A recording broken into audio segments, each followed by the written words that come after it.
কেউ আমাকে সিরাজের চামচা বলে, কেউ মির্জাফরের চামচা বলে, তাহলে আমি বুঝি যে হ্যাঁ আমার বক্তব্য বা আমার ভিডিও নিরপেক্ষতা বজায় রেখেছে। মির্জাফরের বংশধর মানেই যে সে খারাপ তা তো নয়। মির্জাফর তো আকাশ থেকে পড়েনি, তাহলে মির্জাফর তো কারো বংশধর। আমার তাদের কাছে প্রশ্ন, খোঁজ নিয়েছেন মির্জাফর কার বংশধর? আর আজকে মানুষদার এখানে এসেছি আমার ইন্টারভিউ নিতে না, আমি কিন্তু দাদা তোমার ইন্টারভিউ নেবো আজকে, তোমার এইখানেই।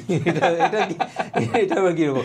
আমি তো তোমাদের যেভাবে কাজ করছো, যেভাবে পপুলারিটি বেড়ে চলেছে দিনের পর দিন, আমার খুব ইচ্ছা ছিল যে মানুষ বাংলায় যারা দর্শক তারাও তোমাদেরকে সম্বন্ধে জানুক।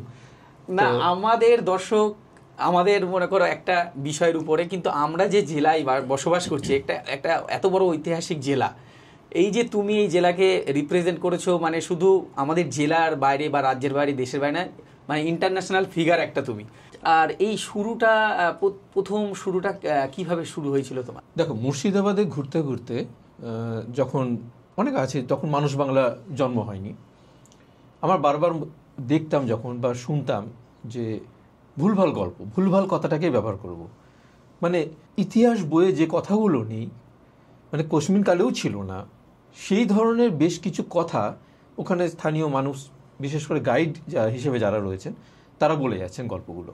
আচ্ছা, এই যে বিকৃত বা ভুলভাল, মানে ভুলভাল বা বলি পুরোটা তোমাকে। তো তখন আমি দেখলাম যে এই সত্য ইতিহাসটাকে মানুষের কাছে তুলে ধরতে হবে। কি করা যায়? আমি একটা প্ল্যাটফর্ম খুঁজছিলাম। ফেসবুকে আমি অনেক পরে আসি, ফেসবুকের এই বিষয়গুলো অনেক পরে, তখন ইউটিউবটা মানুষ দেখছেন। ফেসবুক তো জনপ্রিয় হয়েছে অনেক পরে, ইউটিউব অনেক দিন ধরেই আছে। ফেসবুকটা মানুষের কাছে ছিল যে ওই বন্ধুত্ব আদান প্রদান এই বিষয়টাতেই ছিল, কিন্তু কন্টেন্ট, ভিডিও, এই ব্যাপারগুলো আস্তে আস্তে পরবর্তীকালে, আমিও অনেক পরে এসেছি ফেসবুকে। ইউটিউবটা প্রায় 6 বছর আগে শুরু করেছিলাম।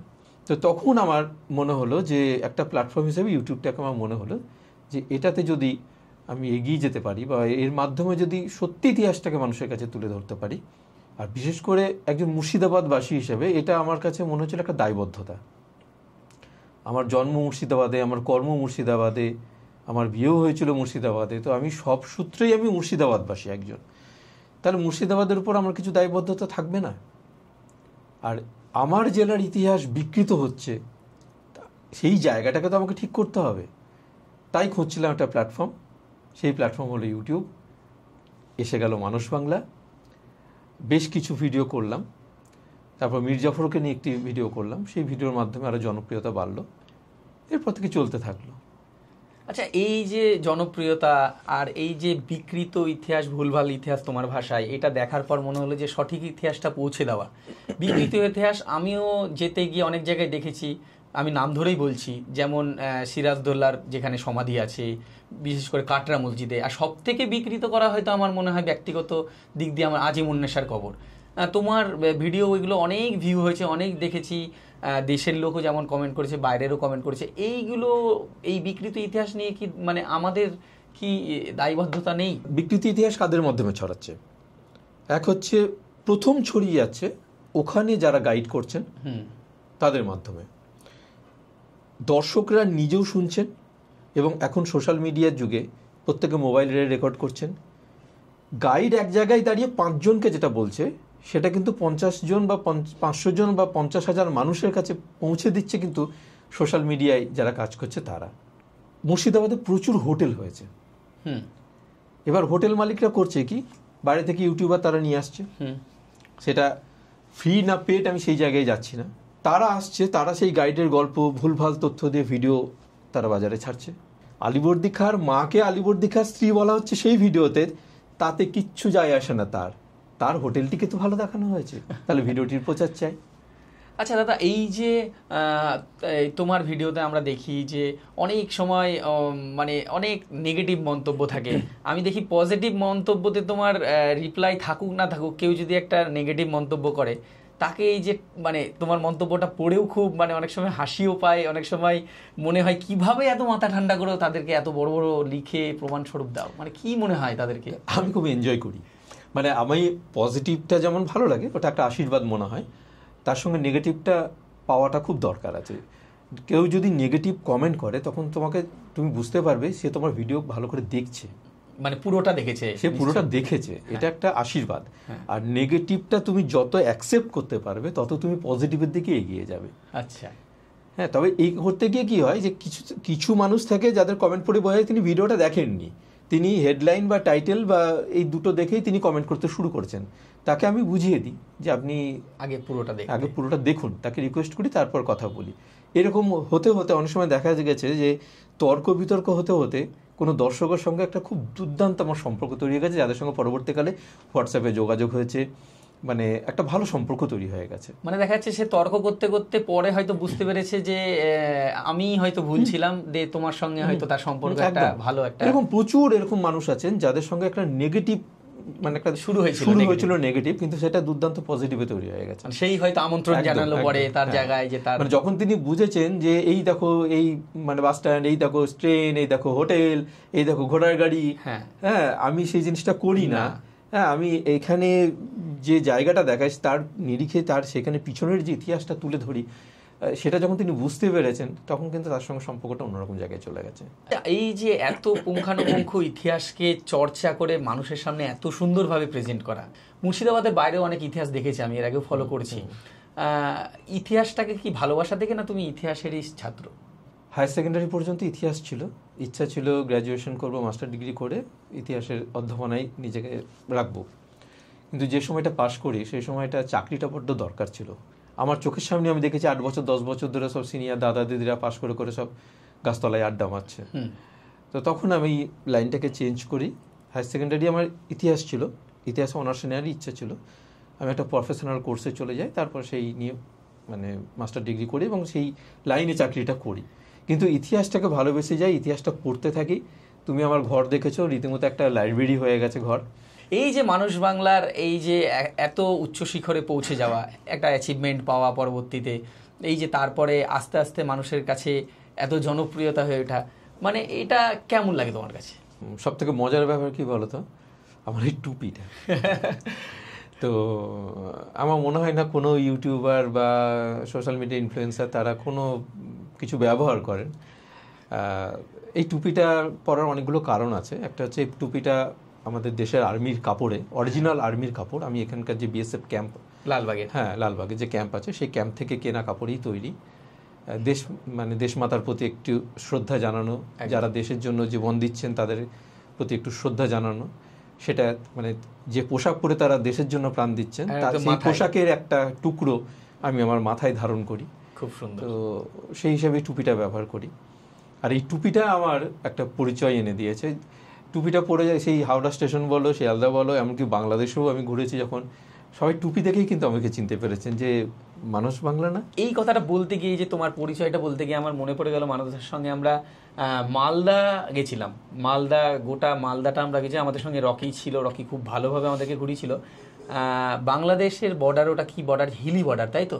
না, বাংলাদেশের বর্ডার আমাদের মাহাদিপুর বর্ডার। মাহাদিপুর বর্ডারে গেছিলাম, আমার ওটা খুব ভালোভাবে মনে আছে।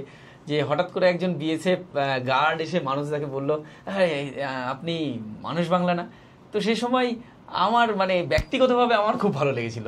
মানে একজন মানে বিএসএফ মানে একজন সেন্ট্রালের কর্মচারী, একজন অত বড় জায়গায় দাঁড়িয়ে আছে, আমরা যে ঘুরতে গেছি, আর মানুষ তাকে বলছে যে আপনি মানুষ বাংলা না। এইগুলো একটা আলাদা প্রাপ্ত। সব থেকে আমার ভালো লাগে যে মানুষ ইতিহাস এতটা ভালোবাসে। বাংলাদেশে যখন বরেন্দ্র জাদুঘর মিউজিয়ামটা যখন দেখছিলাম, সেখানে যে গার্ড ছিলেন, ওখানকার সিকিউরিটি গার্ড, হঠাৎ তিনি এগিয়ে এলেন, দিয়ে বলেন যে আপনি মানুষ বাংলা না? হ্যাঁ, একটা সেলফি তুলবো আপনার সাথে। তো এই যে বাংলাদেশের জাদুঘর দেখতে গিয়ে সেখানকার সিকিউরিটি গার্ড তিনিও তার কাজের বাইরে মানুষ বাংলা দেখছেন, এটাই আমার কাছে প্রাপ্তি। মানে টাকা পয়সা গুলো পড়ে, আমি ওগুলো নিয়ে ভাবছি না, ওগুলো নিয়ে কখনোই ভাবি না। আর তুমি যখন ভিডিও স্টার্ট করেছিলে তখন টাকা পয়সা ইনকাম হবে এমন? আমি তখন আমার চোখের সামনে এখন প্রায় 4 লাখ কাছাকাছি দর্শক হয়ে গেছে, সাবস্ক্রাইবার। কিন্তু তখন আমার কাছে যে 10,000 কারো মানে সাবস্ক্রাইবার থাকলে আমি ভাবতাম যে আমার কোনোদিন কি হবে। কারণ আমি যে সাবজেক্ট নিয়ে কাজ করছি, প্রথম কথা হচ্ছে যে তুমিও জানো যে আমাদের পেশা আলাদা। আমরা চাকরি করি নিজেদের মানে ইয়ের জন্য, তো জীবন জীবিকার জন্য আমরা চাকরি করি, আর এটা সম্পূর্ণ শখে। তাই এখান থেকে রোজগার করে সংসার চালাবে মানুষের কথা কোনোদিনই ছিল না। তো মানে শখের জায়গা থেকেই, এটা ভালোবাসার জায়গা থেকেই এই ইউটিউব বা মানুষ বাংলার সৃষ্টি। তো সেখানেও মানুষ এই যে ভালোবাসাটা, মানে এটা অদ্ভুত। এবং তার সঙ্গে সেলফি তুললাম। এমনকি যখন আমি দীঘাপাতিয়া রাজবাড়ি যেটা গেছিলাম, উত্তরা গণভবন, সেখানেও যিনি বাগানের মালিক তিনিও নিজেও সম্পূর্ণ ঘোরালেন এবং এখনও তিনি মাঝে মাঝে ফোন করেন, যোগাযোগ রাখেন। এইগুলো একটা বড় প্রাপ্তি। আচ্ছা, তোমার আমি দেখেছি তোমার পেজে আর তোমার ইউটিউবেও অনেক, আমি নিয়মিত দর্শক, কিন্তু আমি দেখেছি ওখানে প্রচুর বাংলাদেশের লোকের মন্তব্য থাকে, প্রচুর। সেই কারণে হয়তো একটা টানে, ফলোয়ার্সের টানে হয়তো বাংলাদেশে তুমি গেছিলে। কিন্তু গত বছর যেটা 2024 সালে হয়তো জুনের দিকে তুমি বাংলাদেশে গিয়েছিলে আমার যতটা মনে পড়ে, তারপরেই একটা বাংলাদেশের একটা অস্থিরতা শুরু হয়ে যায়। তারপরে অনেক কিছু, অনেকের মানুষের মনে প্রশ্ন, আমাদের এখানেও প্রচুর চর্চা হয় বাংলাদেশ নিয়ে। ব্যক্তিগতভাবে তোমার বাংলাদেশের চোখে দেখা এটা, বাংলাদেশের ফলোয়ারদের, বাংলাদেশের যেটা আমি খুব মানে আমার ভালো লেগেছিল সেটা হচ্ছে মানুষের আতিথেয়তা। আমি সম্পূর্ণ একটা অচেনা, আমার বাংলাদেশের সাতকুলে কেউ কোনোদিন ছিল না, মানে সেই হিসাবে আমি সম্পূর্ণ একজন অচেনা মানুষ। আমি ভাবতে পারিনি যে যেভাবে মানুষগুলো আমাকে আপন করে নেবেন। বর্ডারে প্রায় 1 ঘন্টা ধরে অপেক্ষা করেছিলেন ওখানকার এক মানে মাদ্রাসার একজন হেডমাস্টার মশাই এবং আরেকজন মাদ্রাসার শিক্ষক। তারা প্রায় ঘন্টা খানেক ধরে তারা সমানে ফোন করে আমার সঙ্গে যোগাযোগ করছেন। তারা কিন্তু আমাকে চেনেন না, তারা ওই ভিডিও থেকে, মানে মানুষ বাংলার ভিডিও দেখে তাদের সাথে আলাপ। তারা সেখানে দাঁড়িয়ে থেকে আমাকে রিসিভ করে সমস্ত এলাকাটা, চাঁপাইনবাবগঞ্জ এলাকাটা পুরো ঘুরিয়ে রেখেছেন সারাদিন। তারপর সেখান থেকে আর এক মাস্টার মশাই, তিনি একজন মাদ্রাসার শিক্ষক, তিনি আমাকে সাথে করে ওখান থেকে প্রায় 30 কিলোমিটার দূরে রহনপুর বলে একটি জায়গাতে আমাকে নিয়ে গেলেন। সেখানেও বাংলাদেশের একজন কায়সার রহমানি, বেশ নামকরা একজন ইউটিউবার, তিনি আমাকে পুরো ঘুরিয়ে দেখালেন। এবং আমার সাথে ছিলেন আনোয়ার সাহেব, আনোয়ারুল হক, যিনি ইসলামিক ফাউন্ডেশনের একজন আধিকারিক। তো আনোয়ারুল হক সাহেব, আমি যতবার ওনাকে আমি একটাই রিকোয়েস্ট করেছিলাম, তার সঙ্গে মূল যোগাযোগটা তার সাথেই হয়েছিল আমার ভারত থেকে। তাকে কিন্তু আমি চিনতাম না, ওই ফেসবুকের মাধ্যমে, মানে হোয়াটসঅ্যাপের মাধ্যমে ছবি দেখে তাকে সেখানে গিয়ে তাকে আমরা মানে একদম মুখোমুখি হই। তিনি বারবার আমাকে বলছেন আপনি চিন্তা করবেন না। সন্ধে হয়ে গেল, তখন বলল যে চলেন। আমাকে মোটরসাইকেলের পিছনে বসিয়ে তিনি নিয়ে চলে গেলেন তার বাড়িতে। বাংলাদেশে বাড়ি বলে না, ওরা বাসা বলে। তিনি তার বাসায় নিয়ে গেলেন। আমি অবাক, আমি বললাম যে হোটেল? বললো এই তো আপনার ব্যবস্থা। মানে একদম একদম তার একটা রুম আমাকে সম্পূর্ণ ছেড়ে দিলেন। শুধু তাই না, তিনি 3 দিন তিনি অফিস থেকে ছুটি নিয়ে আমার সাথে ঘুরে বেরিয়েছেন। আমাকে পুরো মাথার উপরে তিনি ছাতা হয়ে, আমি যাতে কোথাও কোনো বিপদে না পড়ি, এমনকি রাত 8টা 10টা গ্রামে গঞ্জে প্রত্যন্ত এলাকায় ঝোপে জঙ্গলে কিভাবে আমি ঘুরে বেরিয়েছি 3টে দিন, ভোর 5টা থেকে রাত 10টা, তিনি আমার ছায়া সঙ্গী হয়েছিলেন। এমনকি বাংলাদেশে কোনো জায়গাতে কোনো হোটেল আমাকে থাকতে হয়নি। বাংলাদেশের যে মডেল মসজিদ, অসাধারণ সুন্দর সেই মসজিদ, সেই মসজিদে আমাদের রাত বাস করার ব্যবস্থা করেছেন, খাওয়ার ব্যবস্থা করেছেন। ইমাম সাহেব আমাকে খুব যত্ন করে নিয়ে গেছেন তার বাড়িতে, যত্ন করে খাইয়েছেন। এই আতিথেয়তা আমি কোনোদিন ভুলব না। আচ্ছা, এই যে এত কথা বললে তুমি, এত মানে আমার এখন বর্তমান পরিস্থিতিতে এই যে এত কথা, অনেক দর্শক তোমার হয়তো আড়ি পেতে থাকে তোমার চ্যানেলে, বা অনেকে অপেক্ষা করে, অনেকে হয়তো মন্তব্য করতেও দেখেছি তোমাকে একটুখানি ভাবে খুব সিরাজ প্রেমী বা খুব মানে তারা হয়তো মানে কুচুটে লোক থাকে যেমন, যে এই যে এত আত্মীয়তা সব কিছুর বাইরে গিয়ে এই যে মানুষ বাংলাকে ভালোবাসা, ইতিহাসকে তারা ভালোবেসে, ইতিহাস ভিডিও দেখে তোমার ফলোয়ার্স হয়ে এই বর্তমান পরিস্থিতিতে এত রকম, আমি কি বলতে চাইছি তুমি বুঝতে পারছো, এত রকম মানে কুমন্তব্য, এই মানে একটা জাতি, ধর্ম, বর্ণ সব কিছু যেন এগুলো মিলেমিশে একাকার করে দিব আমরা, মানে একসঙ্গে থাকবো, কিন্তু তবুও যেন যে কিছু লোক কুচুটে থাকে সবসময় একটা আলাদা করে দেওয়ার, মানে আলাদা করে রাখার, মানে এই যে এই ব্যাপারগুলো, এই পরিস্থিতিটা এখন, এগুলো তোমার মানে কি মনে হয় ব্যক্তিগতভাবে? দুটো দিক বলি, ধর্মটা পরে আসছে। প্রথমে বলি, কেউ কেউ আমাকে মনে করে যে সিরাজের চামচা বলে, এরকম গালিগালাজও করেছে। হ্যাঁ, আমি দেখেছি। আবার কেউ কেউ বলে মির্জাফরের চামচা, মির্জাফরের বংশধরদের কাছে আমি টাকা খেয়েছি, এরকম ধরনের মন্তব্য করে। আচ্ছা, আমি তখন বুঝতে পারি যে আমি নিরপেক্ষ আছি, মানে কোনো দিকেই নেই, কোনো দিকেই নেই। কেউ আমাকে সিরাজের চামচা বলে, কেউ মির্জাফরের চামচা বলে, তাহলে আমি বুঝি যে হ্যাঁ, আমার বক্তব্য বা আমার ভিডিও নিরপেক্ষতা বজায় রেখেছে। তুমি একটা ছোট্ট উদাহরণ দেখো, বাইরে থেকে বেশ কিছু ইউটিউবার এসছে, তারা মির্জাফরের যে আমাদের যে ছোটে নবাব, হ্যাঁ, তাকে নিয়ে এই দেখুন মির্জাফরের বংশধর, নিজের পরিচয় স্বীকার করলো মির্জাফরের বংশধর, তার ছবিটাকে রেখে একটা নেগেটিভ একটা ট্যাগলাইন দিয়ে, নেগেটিভ একটা টাইটেল দিয়ে মানুষটাকে দিনের পর দিন ছোট করে যাচ্ছে। আমি কিন্তু সে পথে হাঁটলাম না। আমার পপুলারিটির প্রয়োজন নেই, আমার যেটা দরকার ছিল সঠিক ইতিহাসটা মানুষের কাছে পৌঁছায়। আমি স্রোতের বিপরীতে আমি হাঁটলাম, স্রোতের বিপরীতে হেঁটে মির্জাফরের বংশধর মানেই যে সে খারাপ তা তো নয়। মানুষটা তো জন্মেছেন তার আলাদা জায়গায়, তিনি মির্জাফরের, যদি এখন প্রশ্ন হচ্ছে যে মির্জাফরের বংশধর একটা অন্যভাবে বংশধর হিসেবে তার রক্ত চলে আসছে তার শরীরে, সেও বিশ্বাসঘাতক। আমার তাদের কাছে প্রশ্ন, খোঁজ নিয়েছেন মির্জাফর কার বংশধর? মির্জাফর তো আকাশ থেকে পড়েনি,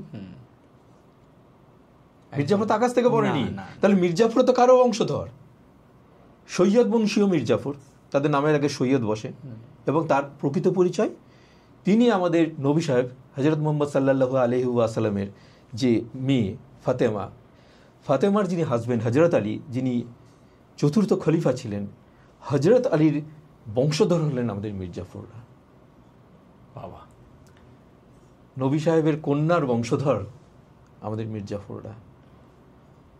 ইরাকে এখনও আমাদের চতুর্থ খলিফা হযরত আলীর কবর আছে, সেই কবর তাদের বংশধররাই দেখাশোনা করতে পারে, তার মেনটেনেন্স। তো মির্জাফরদের পূর্বপুরুষরাই সেখানে দেখাশোনা করে এখনো। তাহলে আমি বংশ তুলে গালিগালাজ করলে গালিগালাজটা কোথায় গিয়ে পৌঁছাচ্ছে সেটা আমাকে দেখতে হবে। আমাকে যেই প্রশ্ন করে যে মির্জাফরের বংশধর, আমি বলি মির্জাফর তাহলে কার বংশধর? এবার যখন এইটা বলি, কেউ মানতে চান, কেউ মানতে চান না, মানি না এইসব। আরে বাবা, একটা পরিবারে আমার যদি 5 জন ছেলে থাকে, তো 5টা ছেলেই কি সবাই ভালো হবে? কেউ দেখা যায় আইএস অফিসারও হয়ে যাচ্ছে, কেউ দেখাচ্ছে রিক্সাও চালাচ্ছে, এরকম উদাহরণ তো আছে। কেউ প্রচণ্ড ক্রূর, কেউ প্রচণ্ড দয়ালু, একই পরিবারের 2 ভাই 2 রকম ক্যারেক্টার হয়ে যায়। আর মির্জাফর যে সময় যে কাজটা করেছিল সেই সময় সেটা স্বাভাবিক। তখনকার দিনে তো ভোট ছিল না, জনগণ ভোট দিয়ে নতুন নবাব নিয়ে আসবে। তখন হচ্ছে ছলে বলে কৌশলে যেমন করে হোক একজনকে সিংহাসন থেকে অপসারণ করে আরেকজনকে বসতে হবে। সেটা এখানে আমাদের মির্জাফর হিসেবে জানি, কিন্তু এটা তো যুগ যুগান্তর ধরে একদম সব বিদেশি শক্তি। আরে বাবা, বিদেশি মির্জাফর ইস্ট ইন্ডিয়া, আমাদের ইংরেজ, আমি এক কথা বলি, মির্জাফর ইংরেজদের সাহায্য নিয়েছিল, সিরাজও তো ফরাসিদের সাহায্য নিয়েছিল। একদমই তাই। তাহলে বিদেশি শক্তির সাহায্য সবসময় সবাই নিয়েছে, আসল উদ্দেশ্য সিংহাসন দখল করা। আমি চাই যে নাটক কাব্যে সিনেমাতেই যে সিরাজকে যেভাবে দেখানো হয়েছে, কখনো কখনো অতি মানব হিসেবে দেখানো হয়েছে, প্রকৃত সিরাজকে মানুষ চিনুক। নবাব সিরাজউদ্দৌলা, বাংলার নবাব সিরাজউদ্দৌলা, আমি স্বাধীন কথাটা ব্যবহার করি না, অনেকেই স্বাধীন নবাব, শেষ স্বাধীন নবাব, আর স্বাধীন কথাটা ব্যবহার করি না, কারণ এই কারণেই স্বাধীন কথাটা নাটকের গল্প, এটা কিন্তু কোনো ইতিহাসে পাওয়া যায় না। স্বাধীন কথা আসে কি করে? কারণ নবাবরা তো মুঘলদের অধীনে কাজ করতো, নবাব একটা পোস্ট, একটা চাকরি। আচ্ছা, নবাব মুর্শিদ কুলি খাঁকে তিনি সুবেদার ছিল, একদম ঔরঙ্গজেব পাঠিয়েছিলেন এখানে একটা পোস্ট, আবার কিন্তু এখান থেকে তুলে নিয়ে গিয়ে দাক্ষিণাত্যে নিয়ে গেছিলেন, আবার ওখান থেকে দিয়েছেন। তিনি যদি ট্রান্সফারেবল জব। পরবর্তীকালে কি হলো, মুঘল সাম্রাজ্য দুর্বল হয়ে গেল এবং তাদের নিয়মিত ট্যাক্স পাঠাতে হতো এখানে। এই ট্যাক্স পাঠানোর কদিন আগে বেরা উৎসব, এই বেরা উৎসবের সঙ্গে ট্যাক্সের একটা বড় সম্পর্ক আছে, জলপথে ট্যাক্সটা যেত, তাই জলদেবতাকে সন্তুষ্ট, এবং সেই সময় দস্যুর আক্রমণ ছিল, জলদস্যুর আক্রমণ হতো, সেই যাতে সবকিছু থেকে মুক্তি পাওয়ার জন্য তার আগে একটা এরকম আড়ম্বর করা হতো, সেটা থেকেই বেরা উৎসব মুর্শিদাবাদে চালু হয়েছিল। আচ্ছা, তো এই ট্যাক্সটা যেত, বিরাট পরিমাণ ট্যাক্স যেত। যদি স্বাধীন নবাব হবে তাহলে ট্যাক্স দেবে কেন? অ্যাকচুয়ালি তাদেরকে এখানে বসানোই হয়েছিল বাংলায়, সুবে বাংলা, মানে বাংলা, বিহার, উড়িষ্যা 3টে নিয়ে হচ্ছে সুবা বাংলা, বাংলা সুবা। তো সুবে বাংলায় বসানোই হয়েছিল ট্যাক্স কালেক্ট করে দিল্লিতে পাঠানো, বাংলার যে বিরাট পরিমাণ টাকা নিয়ে দিল্লি চলতো। এবার পরবর্তীকালে কি হলো, আলীবর্দীর সময় থেকে এদিকে দিল্লি ভাঙছে, সম্রাটদের ক্ষমতা কমছে, আলীবর্দী ট্যাক্স পাঠানোটা বন্ধ করে দিল এবং তারা নিজেদের মতো করে রিক্রুটমেন্টগুলো করতে পারত।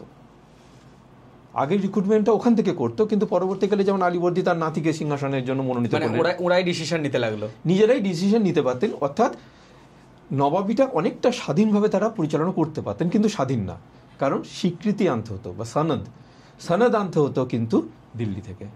আলীবর্দী নবাব হয়েছেন, তার আগে নবাব হওয়ার আগে সনদ আনিয়ে নিয়েছেন, ঠিক আছে। পরপর আলীবর্দীর পরের যে নবাব, আলীবর্দীর পরের নবাব সিরাজউদ্দৌলা বলি, কিন্তু সিরাজউদ্দৌলা সনদ আনতে পারেনি, কারণ আলীবর্দীর পরের নবাব নিয়েছেন সিরাজের মাসির ছেলে শওকত জং। মানে এখনকার কথা ভাষায় হচ্ছে নো অবজেকশন সার্টিফিকেট লাগতো, একদম নবাবের স্বীকৃতি। তিনি নবাব হিসেবে স্বীকৃতি নিয়ে আসছেন, মানে সার্টিফিকেট নিয়ে আসছেন, ঠিক আছে। এবং তার জন্য প্রচুর পরিমাণ টাকা মুঘলদের দিতে হতো, টাকার বিনিময়ে সেটা নিয়ে আসতো। আচ্ছা, টাকা এবং উপঢৌকন, এবং মুঘল দরবার থেকে তাদেরকে একটা করে উপাধি দেওয়া হতো। আচ্ছা, সেই উপাধি নিয়ে তিনি সিংহাসনে বসতেন। সুতরাং স্বাধীন কথাটা এটা অ্যাকচুয়ালি এসছিল আমাদের যে বাংলাদেশের মুক্তিযুদ্ধের সময় দেশ স্বাধীন ব্যাপারটা একটা এসছিল, তো সেই সময় সিরাজউদ্দৌলাকে নায়ক এবং মির্জাফরকে খলনায়ক বানিয়ে এই গল্পগুলো তৈরি করা হয়েছিল।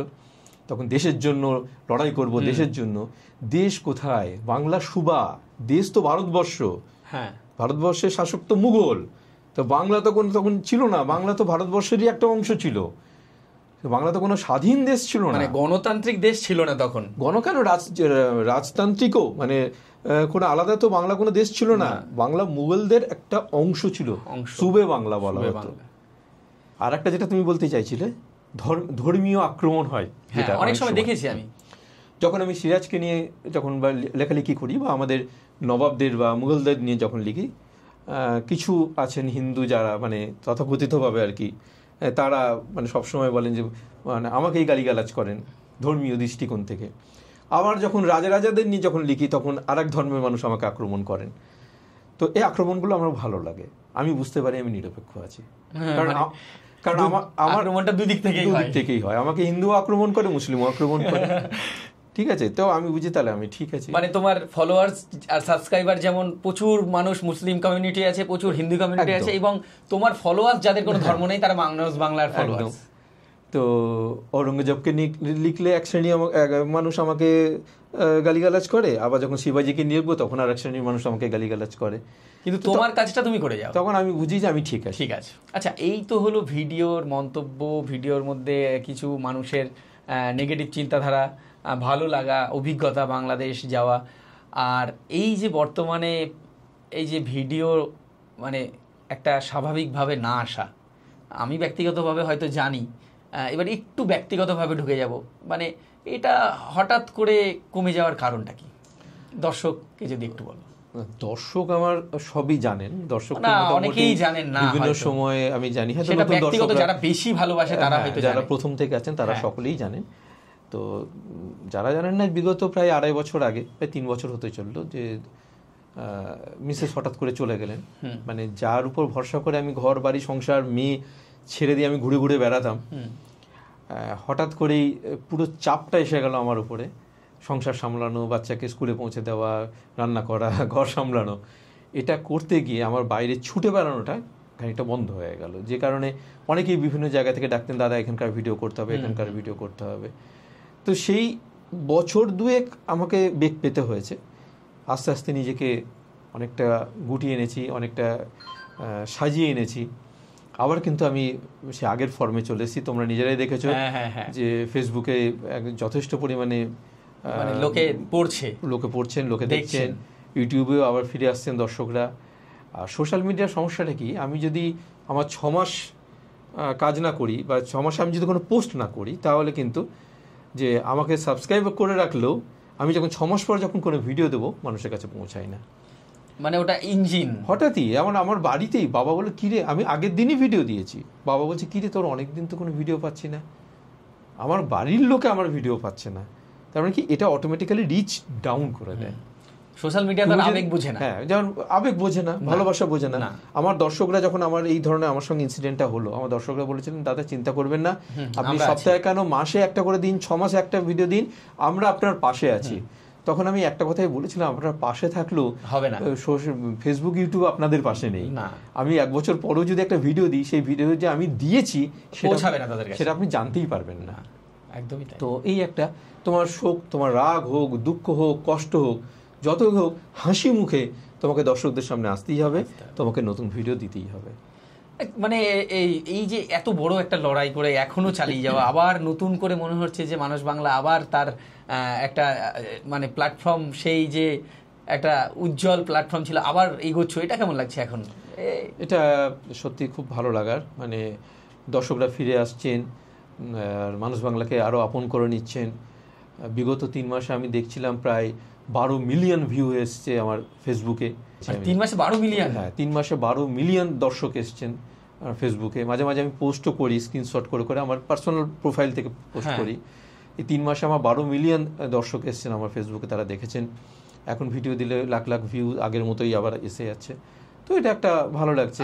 হ্যাঁ, ভিউজ থেকে ইনকাম এইসব ব্যাপারগুলো তো মাথায় কাজ করে না। আমার কাজ করছে আমি যে ইতিহাসটা খেটে তৈরি করলাম সেটা মানুষের কাছে পৌঁছাচ্ছে কিনা, মানুষ দেখছেন কিনা, এটাই হচ্ছে আনন্দ। এটা ভালো লাগে, এটাই ভালো লাগে। মানে আমারও যেমন ভালো লাগে। অনেকে ভাবে যে ভিডিও করলেই মনে হয় প্রচুর টাকা পাওয়া যায়, লোকে ছবি দিচ্ছে এটিএম এর সামনে গিয়ে, কিন্তু অ্যাকচুয়ালি ভিডিও করলে যে টাকা ইনকাম হবে এমন নয়, লোকে দেখে।